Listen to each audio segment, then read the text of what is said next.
responding to Mariana's first disadvantage, that if the railroad is canceled, California roads will still remain congested.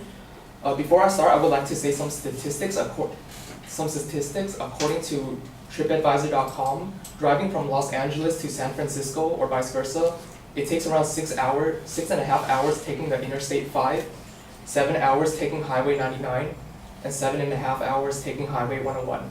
That is, if there are no stops or traffic delays.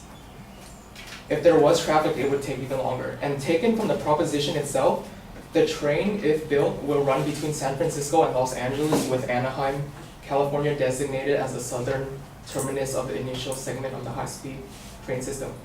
Estimates are that the train system, if it is built, will be completed by 2030, and that it will take passengers between San Francisco and Los Angeles in about 2 hours and 40 minutes. Traffic congestion would still remain the same even if the high-speed rail was built. The high-speed rail is linked between Los Angeles and San Francisco. The congestion is not due to those traveling from Los Angeles to San Francisco, but instead because of local commuters. Mariana's study and data only mentioned workers, and realistically, it would be impractical to commute from Los Angeles to San Francisco every day to work. The average time to commute with absolutely no traffic or stops would be 6 hours, as mentioned earlier.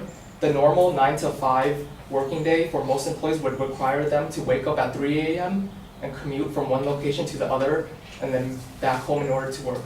This would be very unrealistic because the person would spend 12 hours of their life driving, 8 hours working, and only 4 hours sleeping in their 24-hour day. This is also the best case scenario, being that there's no traffic.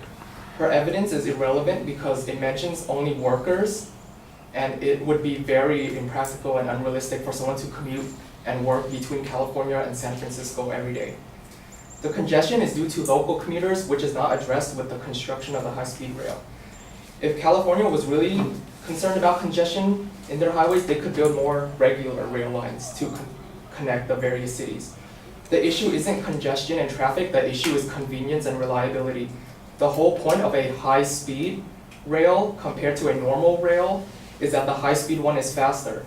Normal rail lines have a speed limit of 59 miles per hour according to the Federal Railroad Administration, and the high-speed rail is estimated to run at 200 miles per hour according to the High-Speed Rail Authority.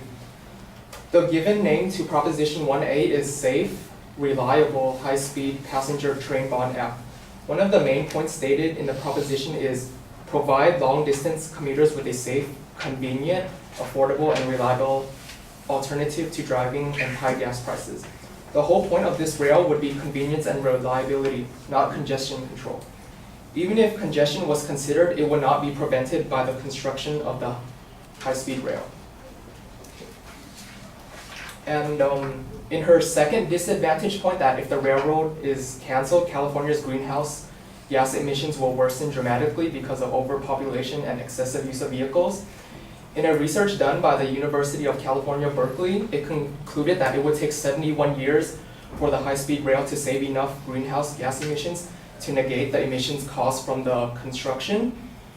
In an article from the NPR, Governor Jerry Brown admitted to relying on private investment and revenue from greenhouse gas fees, which are known as cap and trade. And cap and trade give incentives and money. If you cap emissions to a certain level, then you will get the funding. And the Legislative Analyst Office recommended, rather than allocate billions of dollars in cap and trade revenue for a construction of a new transportation system that would not reduce greenhouse gas emissions for many years, the state could make targeted investments in programs that are actually designed to reduce greenhouse gas emissions and would do so at a much faster rate and at a significantly lower cost. Her third claim that canceling the railway will lead to economic turndown for the residents of Merced and San Fernando Valley. There would be no economic turndown because the segment built between Merced and San Fernando was only $6 billion as stated by the negative, while Proposition 1A provides $9 billion of approved funding.